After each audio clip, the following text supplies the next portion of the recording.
Malnadu drugs కేసులో మరో ఇద్దరిని అరెస్ట్ చేసినట్లు ఈగల్ టీం ఎస్పీ రూపేష్ తెలిపారు. సందీప్, లోచన్ అనే డ్రగ్స్ పెడ్లర్లను అరెస్ట్ చేశామన్నారు. అలాగే 7 పబ్బులకు సంబంధించిన యజమానులకు నోటీసులు విచారించడంతో పాటు పబ్బుల్లో లేట్ నైట్ పార్టీలపై ప్రశ్నించినట్లుగా కూడా వెల్లడించారు. వీఐపీ లాంజ్లను ఎవరెవరు బుక్ చేసుకున్నారో వారి వివరాలు తెలుసుకుని విచారణ చేస్తున్నామన్నారు. ఇప్పటి వరకు మల్నాడు డ్రగ్స్ కేసులో 25 మంది నిందితుల్లో ఇప్పటి వరకు 10 మందిని అరెస్ట్ చేశామన్నారు. లోచన్ అనే డ్రగ్స్ పెడ్లర్ పూణే నుంచి తీసుకొచ్చి సూర్యకి ఇచ్చేవాడని విచారణలో గుర్తించామన్నారు. త్వరలో డ్రగ్స్ కేసులో మిగతా నిందితులను అరెస్ట్ చేస్తామని ఈగల్ టీం ఎస్పీ రూపేష్ స్పష్టం చేశారు.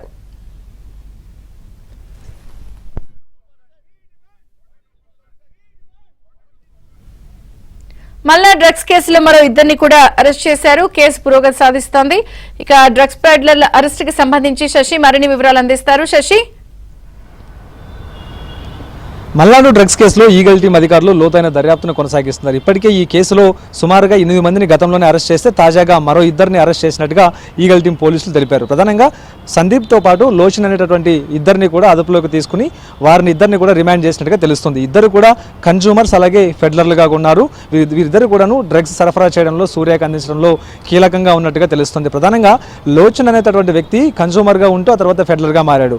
పూణే నుంచి డ్రగ్స్ తీసుకొచ్చి అనంతరం ఈ మల్నాడు రెస్టారెంట్లో కీలకంగా ఉండేటటువంటి సూర్యకు ఈ డ్రగ్స్ అప్పగించినట్టుగా ఇప్పటికే ఈగల్ టీం పోలీసుల దర్యాప్తులో వెల్లడైంది. అయితే ఈ కేసు మొత్తం మీద సుమారుగా 25 మంది మీద ఎఫ్ఐఆర్లు నమోదు చేశారు. ఇందులో ఇప్పటికీ 10 మందిని అదుపులోకి తీసుకుని వారి పాత్ర ఇందులో స్పష్టంగా ఉందని తెలుసుకున్న తర్వాత ఆ 10 మందిని కూడా ప్రజెంట్ ఇప్పుడు రిమాండ్ చేశారు.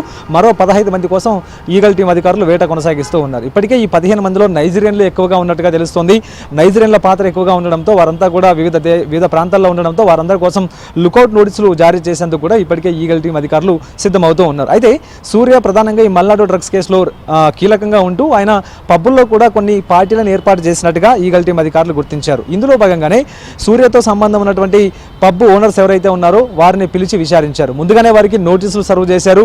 సుమారుగా 7 పబ్బు యజమానులకు నోటీసులు సర్వ్ చేసిన తర్వాత వారిని విచారణకు పిలిచారు. ఇదే నేపథ్యంలో పబ్బుల్లో ఎప్పుడెప్పుడు పార్టీలు జరిగాయి, ఆ తర్వాత పబ్బుల్లో ప్రత్యేకమైనటువంటి లాంజ్లను ఏర్పాటు చేసి ఆ లాంజ్లో ఎవరికీ అనుమానం రాకుండా అందులోనే ఈ డ్రగ్స్ కన్జ్యూమ్తో పాటు డ్రగ్స్కి సంబంధించినటువంటి కొన్ని పార్టీలు జరిగినట్టుగా కూడా ప్రధానంగా ఈగల్ టీం గుర్తించింది. కాబట్టి ఆ ప్రత్యేకమైనటువంటి లాంజ్లు ఎవరు వినియోగించారు, ఎవరు బుక్ చేసుకున్నారు అన్న అంశాల గురించి కూడా పబ్ యజమానుల నుంచి సమాచారాన్ని ఇప్పటికే సేకరించడం జరిగింది. ప్రధానంగా పబ్బుల్లో ఎక్కడా కూడా డ్రగ్స్ వినియోగం ఉండకూడదంటూ కూడా ముందు నుంచి ఈగల్ టీం చాలా స్పష్టంగా చెప్తుంది. ఒకవేళ పబ్బుల్లో డ్రగ్స్ వినియోగం జరిగితే మాత్రం ఖచ్చితంగా లైసెన్సులు రద్దు చేయడంతో పాటు ఎడిపిఎస్ కేసులు పెట్టి అరెస్టులు చేస్తామంటూ కూడా చెప్పినప్పటికీ కూడాను ప్రత్యేకంగా ఈ యొక్క సూర్యతో వీరంతా కూడా సంబంధాలు ఏర్పరచుకుని పబ్బుల్లో బిజినెస్ పెంచుకోవడానికి వీలుగా డబ్బే పరమావధిగా వీరంతా కూడా ప్రత్యేకమైనటువంటి ఏర్పాట్లను చేసి ఆ లాంజ్లలో డ్రగ్స్కి సంబంధించినటువంటి వినియోగం చేసినట్టుగా ఇప్పటికే ఈగల్ టీం గుర్తించింది. కాబట్టి సో అందుకు అనుగుణంగానే పబ్బు ఓనర్లను కూడా ఇప్పటికే విచారించింది. సో పబ్బు ఓనర్లకు సంబంధించిన విచారణ పూర్తయింది. సో వారికి సంబంధించినటువంటి పాత్ర ఇందులో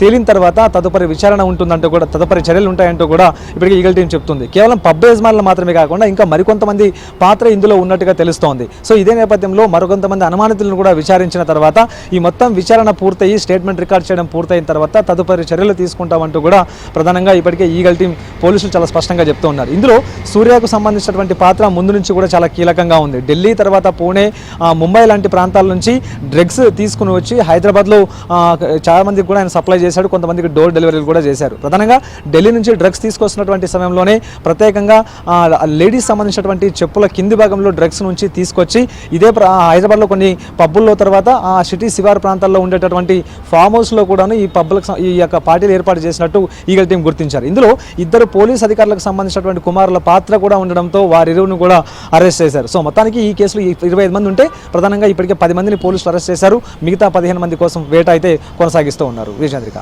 థ్యాంక్ యూ శశి.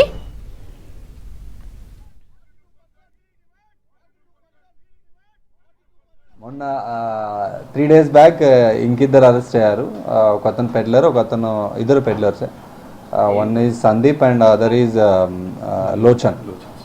వీళ్ళిద్దరిని కూడా అరెస్ట్ చేయడం జరిగింది. దానిలో పబ్స్ యొక్క ఇన్వాల్వ్మెంట్ ఏదైతే ఉందో వాళ్ళకి నోటీసులు కూడా ఇవ్వడం జరిగింది. వాళ్ళని కూడా క్వశ్చన్ చేస్తున్నాము. సో లైట్ నైట్ పార్టీస్ ఎక్కడ అయ్యాయి, లైట్ నైట్ పార్టీస్ వీఐపీ ఎక్స్క్లూజివ్గా ఎవరెవరికి బుక్ చేశారు దాని మీద కూడా ఇన్వెస్టిగేషన్ జరుగుతుంది. సో పబ్స్లో నిజంగా అంటే ఎంత మొత్తంలో పార్టీస్ అయ్యాయి, ఎవరెవరు వచ్చారనేది కొంచెం టెక్నికల్ డేటా కూడా అనలైజ్ చేస్తున్నాం.